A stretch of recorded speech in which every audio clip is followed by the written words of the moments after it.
Nous avons été les témoins et les victimes d'une opération spéciale russe, une des nouvelles formes de guerre hybride menée contre notre peuple et notre pays.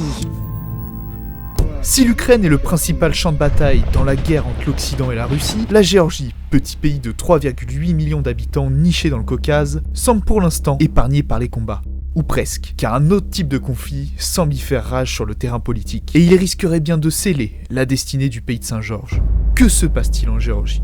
Tout dépend à qui vous demandez. Selon les médias occidentaux, le gouvernement pro-russe chercherait à détourner la Géorgie de l'Europe pour la soumettre à Vladimir Poutine contre la volonté du peuple géorgien descendu en masse dans la rue. En face, les canaux pro-russes accusent Américains et Européens de superviser un coup d'État en poussant pour une révolution colorée façon Euromaïdan 2014 dans le but d'annexer la Géorgie. Pourtant, la réalité n'est pas un Marvel, méchant comme gentil n'existe pas. Pour comprendre ce qu'il y a vraiment en jeu, nous avons l'obligation de dépasser les narratifs simplistes. Derrière ces tensions, une question cruciale se pose.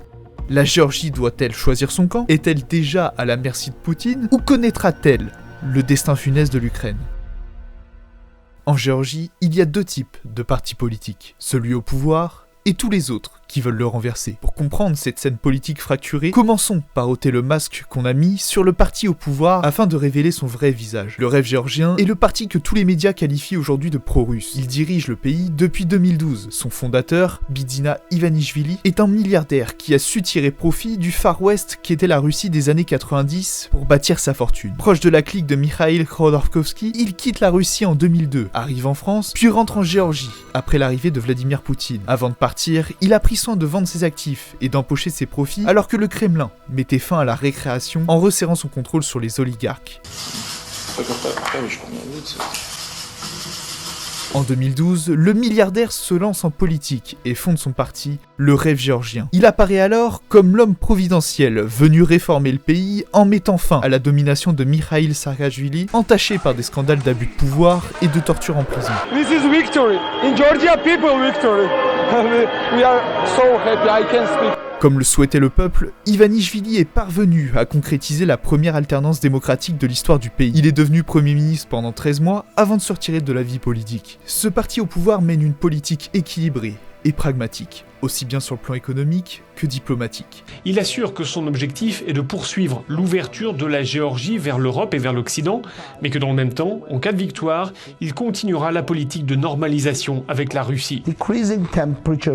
C'est le Rêve géorgien qui a signé des accords de coopération avec l'Union européenne en 2014, avant de déposer officiellement la candidature du pays en 2022. L'obtention du statut de candidat en 2023 n'empêche cependant pas la Géorgie de maintenir des relations cordiales avec Moscou ou d'explorer d'autres opportunités avec Pékin. Ce positionnement me rappelle celui de Silvio Berlusconi, le regretté Premier ministre italien, tout en étant un atlantiste convaincu, comme en témoigne la participation de l'Italie à l'invasion de l'Irak en 2003, n'hésitez pas à cultiver des relations personnelles et économiques solides avec Vladimir Poutine lui-même. Il incarne cette même idée d'un équilibre géopolitique, à la fois très proche de l'Occident, sans fermer la porte à d'autres puissances. Mais ce type de positionnement, bien qu'il serve la souveraineté de la nation, peut aussi devenir une faiblesse et se retourner contre elle. Il est rendu possible par des institutions solides, une économie suffisamment résiliente pour résister aux pressions extérieures et une indépendance diplomatique réelle, capable de refuser des injonctions sans en payer le prix fort. En voulant devenir l'ami de tout le monde, le Rêve géorgien risque de finir par n'être l'ami de personne, se mettant à dos l'Union européenne tout en attirant la méfiance de la Russie. Un des rares qui arrive à trianguler avec deux puissances, c'est Kim Jong-un, parce qu'il a une assurance vie.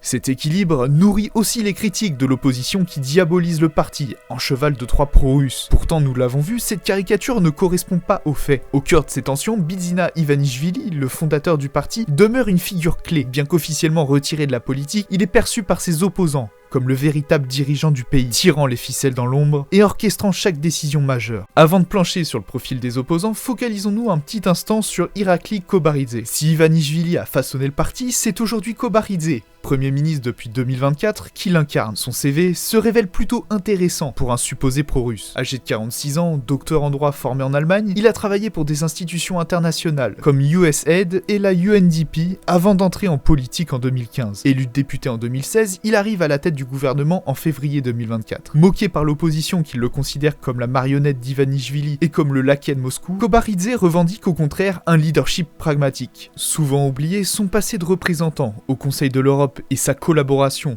en 2011-2012 avec la fondation Open Society Georgia de George Soros contraste fortement avec le masque de pro-russe que l'opposition s'efforce de lui coller. Bien que systématiquement qualifié de pro-russe, le Rêve géorgien rejette cette étiquette. Il rappelle régulièrement son soutien humanitaire à l'Ukraine et ses votes pro-ukrainiens à l'ONU. Cependant, il refuse d'imposer des sanctions à Moscou, argumentant que cela nuirait davantage à la Géorgie et à l'Arménie que tout le monde oublie, bien plus qu'à la Russie. Dans l'hypothèse d'une victoire russe en Ukraine, le Rêve géorgien préfère éviter de se retrouver en mauvaise posture face à son puissant voisin. Soutenir l'Ukraine corps et âme au risque de froisser Moscou est un mauvais calcul. D'où encore une fois une politique d'équilibre bien réfléchie.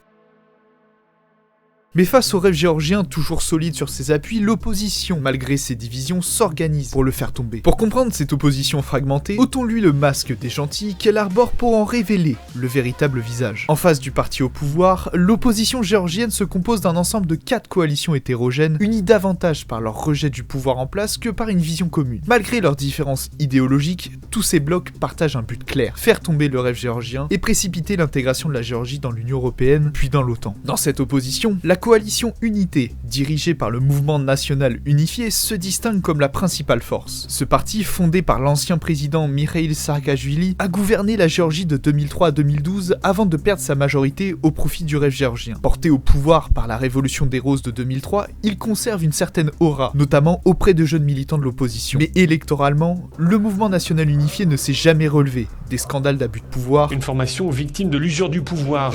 La guerre éclair contre la Russie à l'été 2008 a aussi entamé le crédit du parti de Saakashvili. Et de la défaite de 2008 qui a laissé derrière elle d'énormes répercussions sociales désastreuses. Le Mouvement national unifié adopte une ligne libérale et conservatrice. Libérale sur le plan économique et conservateur sur les mœurs. Il se distingue également par sa position résolument anti-russe, critiquant le Rêve géorgien pour sa prétendue complaisance envers Moscou. Aux côtés du Mouvement national unifié, 3 autres coalitions complètent l'opposition. Géorgie forte, un groupe social-démocrate pro-européen, axe son programme sur les réformes économiques et sociales. Pour la Géorgie, conduit par l'ancien premier ministre du Rêve géorgien, Giorgi Gaharea, se positionne comme une alternative à la fois au Rêve géorgien qu'il a quitté et au Mouvement national unifié. Ce bloc adopte une orientation économique social-démocrate, tout en affichant des positions plus conservatrices sur le plan sociétal. Enfin, la Coalition pour le changement, une alliance libérale et pro-européenne, incarne une droite progressiste, prônant davantage les libertés individuelles. Sur le papier, cette opposition fragmentée et hétérogène semble vouée à l'échec face à un Rêve géorgien solide et compact. Il faut souligner aussi, par souci d'honnêteté, que l'opposition n'est pas aidée par les règles du scrutin. Il leur est en effet interdit de concourir sous un ticket commun, à l'image du nouveau Front populaire en France. De plus, pour avoir un siège au Parlement, un parti doit obtenir un minimum de 5% des voix. Mais tout ne semble pas perdu d'avance pour autant. L'opposition bénéficie d'un soutien inattendu capable de changer la donne. Je parle bien sûr ici de Salomé Zourabichvili. Bonjour. La présidente de la Géorgie en exercice. Salomé Zourabichvili, bonjour madame. Vous êtes la présidente de Géorgie. Vous étiez hier soir à Tbilissi dans la manifestation de l'opposition. Zourabichvili, pourtant élu en 2018 avec le soutien direct du Rêve géorgien, s'est progressivement érigé comme la bête noire du gouvernement. Diplomate de carrière, la franco-géorgienne a travaillé pour les services diplomatiques français avant d'être nommée ministre des Affaires étrangères de la Géorgie en 2004 sous Mikhail Saakashvili. Formée à Sciences Po et à l'université Columbia où elle fut l'élève de Zbigniew Brzezinski, elle a également collaboré avec l'OTAN et dirigé entre 2010 et 2015 le groupe de suivi des sanctions contre l'Iran au sein du Conseil de sécurité des Nations Unies. Ses expériences internationales lui ont forgé une véritable expertise stratégique qui lui a permis de s'imposer comme une figure, certes secondaire, mais plutôt respectée sur la scène internationale. On peut critiquer ses positions, mais son parcours ne laisse aucun doute. Elle est hautement qualifiée, à la différence d'un certain Volodymyr Zelensky. Élue présidente en 2018, et j'insiste là-dessus grâce au soutien du Rêve géorgien et de Bidzina Ivanishvili face au candidat du Mouvement national unifié, elle s'est depuis retournée contre le gouvernement pour devenir une figure centrale de l'opposition. En juin 2024, Zourabichvili joue un rôle clé dans l'unification des forces d'opposition en leur faisant signer la charte géorgienne. Celle-ci engage les signataires à établir un gouvernement fonctionnel en cas de majorité et à faire intégrer rapidement la Géorgie dans l'Union européenne. Théoriquement, en tant que présidente, Salomé Zourabichvili est censée jouer le rôle d'arbitre. En pratique, elle agit comme la véritable leader de l'opposition, allant jusqu'à désobéir à la Constitution en se rendant en Europe sans l'aval du gouvernement. Ce qui lui a valu de flirter avec la destitution en 2023. Son mandat prenant fin mi-décembre 2024, elle s'est activée pour soutenir l'opposition lors des élections du 26 octobre, n'ayant plus rien à perdre et pouvant éventuellement briguer un second mandat en cas de victoire. Loin d'apaiser les tensions, elle joue un jeu dangereux, prenant clairement parti au détriment de la cohésion nationale et exacerbant les divisions politiques du peuple géorgien. Malgré leurs antagonismes, un point commun unit les deux camps, l'invocation de la puissance étrangère. À première vue, la campagne électorale pour les élections du 26 octobre 2024 semble sous l'emprise des puissances extérieures. Car en Géorgie, les acteurs locaux ne semblent jamais seuls sur l'échiquier. Entre l'Occident et la Russie, chacun semble agiter ses pions. Mais est-ce vraiment le cas? Perso, j'en suis pas certain. Dans un but purement électoral et populiste, le rêve géorgien dépeint l'opposition et particulièrement le mouvement national unifié comme le parti de la guerre. Il l'accuse de vouloir entraîner la Géorgie dans la guerre en ouvrant un second front contre la Russie, en collusion avec une cabale d'élites occidentales et ukrainiennes jamais clairement nommées. Tout cela reste volontairement flou car après tout c'est un discours politique, pas besoin de s'attarder sur les détails ou de bâtir des arguments solides, et surtout, mieux vaut éviter de froisser les partenaires européens et américains avec qui le rêve géorgien travaille déjà. Et ultimement, mieux vaut ne pas se mettre à dos les élites internationalistes, aka le grand capital. En tout cas, en lisant sur les lèvres, on devine une référence aux habituels suspects, le complexe militaro-industriel et les rentiers de guerre en tout genre. Cette odieuse théorie qualifiée de complotiste contient peut-être une part de vérité dans le contexte ukrainien. Mais en Géorgie, elle est clairement fantaisiste. Le rêve géorgien exploite ses souvenirs douloureux de la défaite militaire contre la Russie en 2008 pour discréditer son rival et le faire passer pour un traître. Plutôt que de répondre aux critiques et d'affronter l'opposition sur le terrain des idées, le rêve géorgien se positionne comme le parti de la paix, usant et abusant d'une rhétorique populiste, mais redoutablement efficace. Car les Géorgiens ne veulent pas de guerre, ni civile, ni contre la Russie, ni tout court. De son côté, l'opposition brandit le spectre d'une domination totale russe, accusant à son tour le rêve géorgien de trahison, en voulant livrer le pays à Moscou. Mais ce narratif, bien qu'électoralement puissant, est largement exagéré. Poutine n'a pas besoin d'avoir son Alexander Loukachenko géorgien, et il n'a pas besoin non plus de s'immiscer davantage dans la politique géorgienne. Pourquoi? Parce qu'il a déjà le pied dans la porte. Depuis 2008, Moscou reconnaît l'indépendance de deux territoires séparatistes géorgiens, l'Abkhazie et l'Ossétie du Sud. Ces deux petits Kosovo, qui représentent 20% du territoire géorgien, sont de facto sous protectorat russe, dépendant économiquement, énergétiquement et militairement du Kremlin. Ces territoires offrent à Moscou un levier majeur dans ses relations avec la Géorgie sans nécessiter d'intervention supplémentaire. L'armée russe est stationnée à peine 30 km de la capitale Tbilissi. Et ça, les Géorgiens en sont conscients. Pour espérer récupérer ces régions, la diplomatie reste la seule voie possible. L'option militaire étant irréaliste et ayant déjà échoué en 2008. Au-delà de cette emprise territoriale, la Russie dispose de d'autres leviers. Économique, médiatique et politique. Pas besoin d'envahir, ni d'imposer une quelconque tutelle. Poutine n'a nullement besoin ici de commettre un péché de gourmandise. Et contrairement à la légende urbaine, non, il ne veut pas reconstituer l'URSS. Il préfère laisser ça aux idiots. Je sais que chez nous en Occident, l'anti-russisme est actuellement à son apogée. Mais soyons honnêtes ici, la menace russe est largement surévaluée. Pour quelle raison? Ce n'est pas le sujet de cette vidéo. En vérité, Poutine ne bande pas de marcher sur Paris, Varsovie ou Tbilissi. Il a déjà bien assez de soucis comme ça avec l'Ukraine et a déjà beaucoup à faire dans son propre pays. Ce n'est pas être poutinolâtre que d'avoir une analyse juste et libre. Le parti au pouvoir comme l'opposition s'accusent mutuellement de trahison, invoquant sans cesse la main invisible des puissances étrangères. Mais dans les faits, l'influence réelle de ces acteurs extérieurs sur la politique géorgienne est exagérée. Ce constat n'est pas de moi, c'est Salomé Zourabichvili elle-même qui dénonçait cet excès dans une interview à la revue française Hérodote. En réalité, la Géorgie est beaucoup moins un enjeu qu'on ne le croit. En fait, les acteurs politiques nationaux usent et abusent de la référence à la puissance étrangère dans leur discours politique. On parle d'agents russes, d'intérêts américains.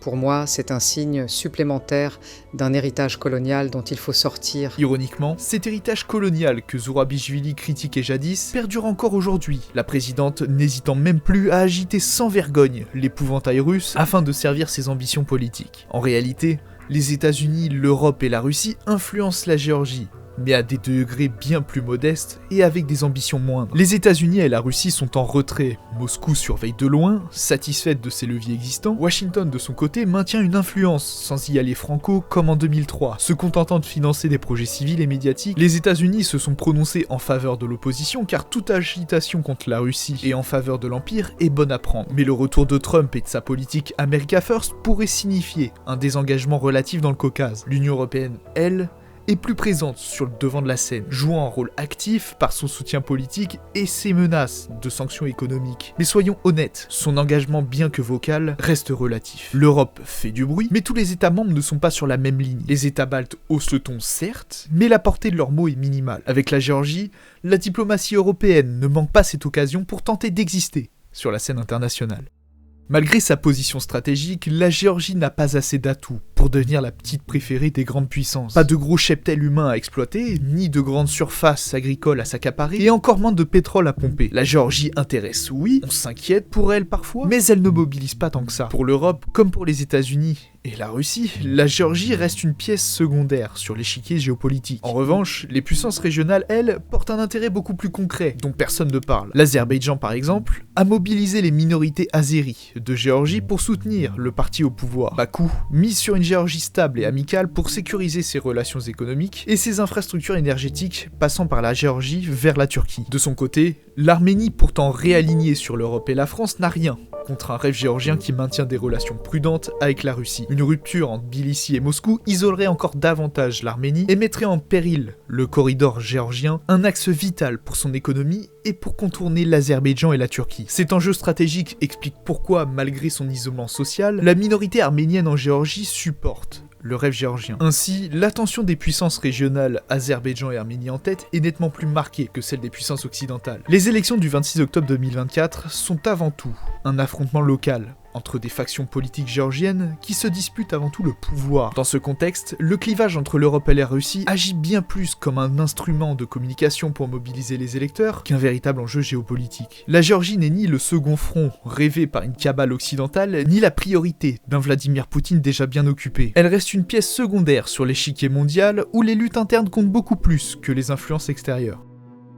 L'affrontement entre le rêve géorgien et l'opposition pro-européenne ne date pas de cette campagne électorale. L'élection parlementaire du 26 octobre n'est que l'aboutissement d'années de tensions politiques croissantes qui n'ont fait qu'accentuer la polarisation et la division du peuple géorgien. Tout a véritablement explosé quelques mois avant l'élection avec la fameuse loi sur les agents étrangers qui a mis le feu aux poudres. Adoptée sous très haute tension en mai 2024, cette loi impose aux ONG et médias recevant plus de 20% de financement étranger de se déclarer comme agents d'influence étrangère. Bien que similaire aux législations américaines, israéliennes et européennes, elle est perçue comme un copier-coller de la loi russe du même nom, ce qui n'a pas manqué de déclencher une vague de contestation massive. Des dizaines de milliers de manifestants ont envahi les rues, galvanisés par l'opposition et les ONG occidentales pour dénoncer un texte jugé liberticide portant l'ADN et la signature de Poutine. Malgré cette mobilisation historique, le gouvernement géorgien est resté stoïque et a tout de même promulgué la loi. Cet épisode a eu deux conséquences importantes. Il a cristallisé les tensions entre un gouvernement accusé de dérive autoritaire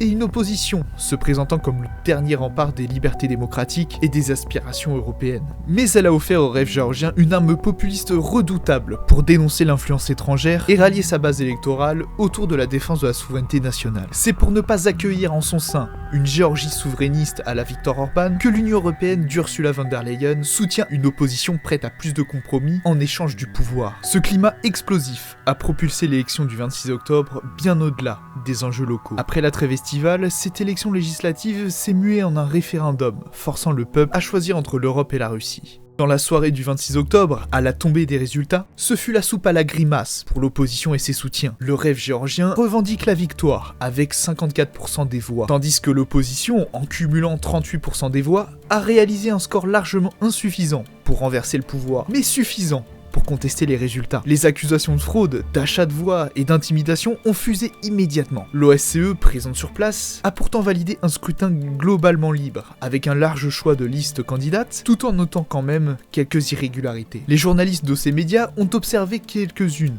de ces irrégularités. Pression, intimidation, achat de voix et entrave au travail des médias. Le rêve géorgien n'a pas lésiné sur les moyens. Le parti a affrété des minibus partout dans le pays pour transporter des électeurs âgés ou isolés, et ses membres étaient présents dans les bureaux de vote, incitant parfois avec insistance à voter pour leur camp. Bien qu'aucun électeur n'ait été contraint à quoi que ce soit, certains ont admis avoir reçu entre 20 et 50 euros en échange de leur vote. Crier à la fraude après une élection est un classique. C'est presque devenu obligatoire en Géorgie. Mais cette fois, la situation a pris une toute autre tournure. La présidente, farouchement opposée au gouvernement, a accusé le rêve géorgien d'avoir orchestré une opération spéciale russe contre la volonté populaire, rien que ça. Son entrée en scène a galvanisé directement l'opposition et a lancé une contestation immédiate. Pour moi, Zurabishvili a dérapé, elle est partie en roue libre, en totale rupture avec son rôle de présidente et avec le sérieux qui caractérisait pourtant la diplomate. Muée en politicienne, elle agit comme une grossière agente de l'Occident, loin, très loin de la retenue qu'impose son poste. Si le rêve géorgien a commis une fraude systémique, les preuves doivent être collectées et exposées devant la justice. Ce que la présidente a refusé de faire, préférant faire son petit coup d'état, en refusant de quitter son poste en fin de mandat, tout cela au nom de la démocratie. Dans les faits, c'est le gouvernement du légaliste Kobaridze qui respecte la constitution. Si je suis aussi cinglant envers Zurabishvili, ce n'est pas que je soutiens le rêve géorgien, il ne me verse pas un centime, toi tu peux toujours le faire sur Tipeee, c'est parce que je ne supporte pas son retournement de veste ni son hypocrisie. Cette présidente insulte notre intelligence en jouant un double jeu. Et pire encore, elle embarque son propre peuple et ses partisans dans une mascarade qui ne peut que faire vaciller le pays qui a pourtant le vent dans le dos. Et tout cela pour précipiter l'arrivée d'une messie européenne qui, soyons honnêtes, n'hésite pas à se torcher avec la démocratie quand celle-ci ne sert pas ses intérêts. Pour en finir avec Zurabishvili qui s'est vu succéder à la présidence par un ancien joueur de Manchester City, Mikhail Kevelashvili, elle était lucide en 2008 dans Hérodote sur la manière dont sont menées les manipulations politiques. La continuité avec les pratiques d'antan est étonnante, sauf que les méthodes électorales ont été plus sophistiquées. Dans un premier temps, la manipulation électorale s'est déplacée du jour du scrutin vers le temps de la campagne. Le pouvoir a utilisé sans compter ce que l'on appelle les ressources administratives, la pression policière, la monopolisation du discours médiatique. En 2018 pourtant, elle ne s'est pas gênée de bénéficier de ces pratiques d'antan aux méthodes plus sophistiquées. Tout le monde sait que ces élections étaient truquées.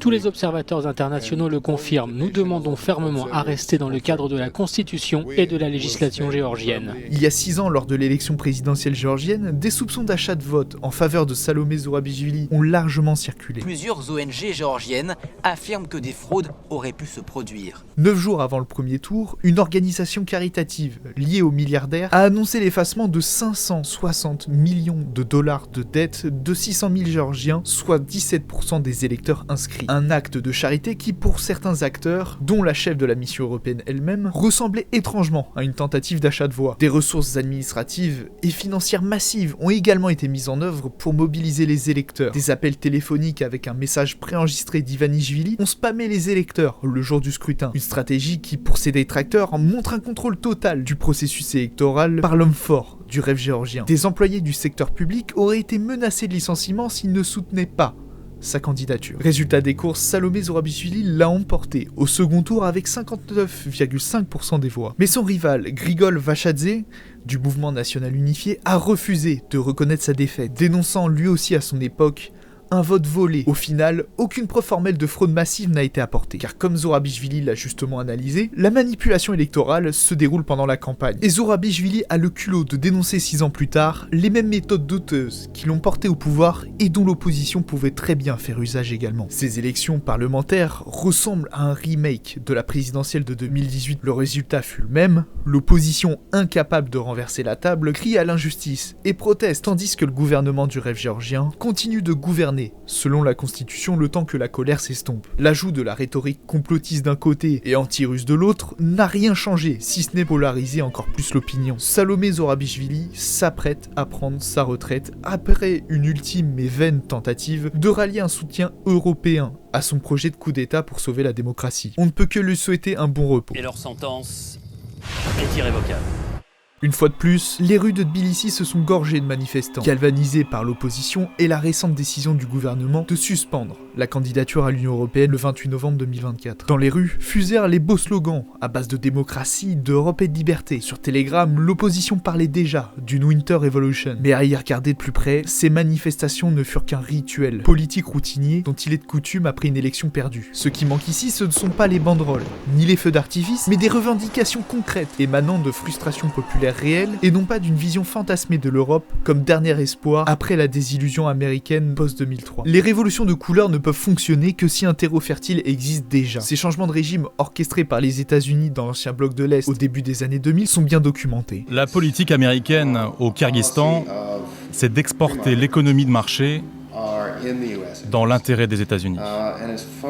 Et quant à notre influence ici, eh bien, on vient avec ce que le monde développé a de meilleur en termes de principes économiques. Voilà. Mais elles ont toujours nécessité une frustration profonde. Washington n'a jamais fait plus qu'ajouter son expertise, sa coordination et son argent à des situations explosives, déjà prêtes à basculer. Or, il n'y a pas de révolution de couleur en marche ici. Contrairement aux fantasmes de l'opposition et aux accusations des canaux pro-russes, ainsi qu'aux commentaires de Dmitri Medvedev, les conditions qui ont permis l'Euromaïdan en Ukraine, corruption généralisée, élite discréditée et aspiration trahie d'un peuple, sont absentes en Géorgie, ou du moins pas suffisamment présentes. Ce n'est pas une colère populaire profonde qui s'exprime ici, mais plutôt la déception d'un camp politique, battu dans les urnes, qui tente sa chance dans la rue. Dans le contexte géorgien actuel, deux choses empêchent une révolution de couleur. 1. Les conditions initiales ne sont pas réunies. Le peuple géorgien vit bien mieux qu'il y a 20 ou même 10 ans. Les frustrations populaires profondes nécessaires pour faire exploser le mécontentement sont redescendues. 2. Le désengagement relatif des grandes puissances. L'Europe et les États-Unis, bien qu'influents, ne sont plus aussi investis qu'à l'époque de la Révolution des Roses. L'Ukraine, le Moyen-Orient et l'Asie monopolisent actuellement leur attention. Du côté russe, bien que l'armée de Poutine soit stationnée à 30 km de Tbilissi, son influence sur la Géorgie a grandement reculé. Moscou a également perdu du terrain en Arménie et en Azerbaïdjan. Brandir l'épouvantail de la révolution de couleur comme le fait Dmitri Medvedev à la moindre manifestation dans un pays limitrophe est le signe du déclin de l'influence russe dans le cœur des populations.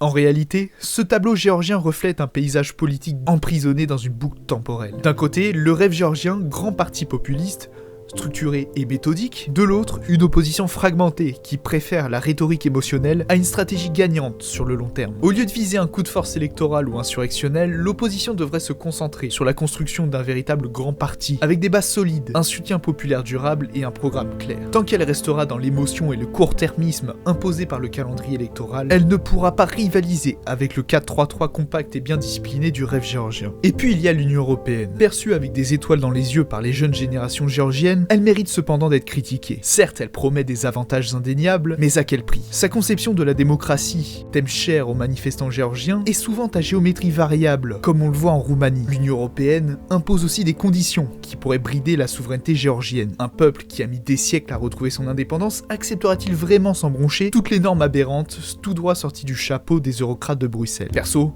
je doute fortement qu'un Géorgien nationaliste accepte de troquer sa souveraineté pour les lubies des fonctionnaires européens. Et des Géorgiens nationalistes, il n'y a que ça en Géorgie. Quant à l'Europe, est-elle vraiment un bon pari à prendre sur le long terme ? Ce continent est marqué par un déclin économique indéniable, et bien plus encore. Déclin qui est camouflé derrière une prétendue transition écologique, rimant bien davantage avec la clochardisation programmée des classes moyennes et populaires européennes. Et pourtant, la Géorgie a des atouts. Avec ses 3,8 millions d'habitants, c'est un petit pays certes, mais c'est aussi sa force. Elle a tout à gagner, à consolider ses institutions, à renforcer sa souveraineté et à tracer sa propre voie, à l'abri de l'appétit des grandes puissances. Est-ce que la Géorgie finira par sortir de la boucle politique pour goûter un jour à la stabilité ? À voir. Si l'opposition revient à ses esprits. Je souhaite en tout cas une bonne retraite à Salomé Zourabichvili si elle regarde cette vidéo. Salomé, pour toi ! Si cette vidéo vous a plu, pensez à soutenir votre serviteur sur Tipeee. L'actualité internationale ayant été riche, j'ai beaucoup de sujets à traiter et ce sera possible avec votre aide. À la prochaine.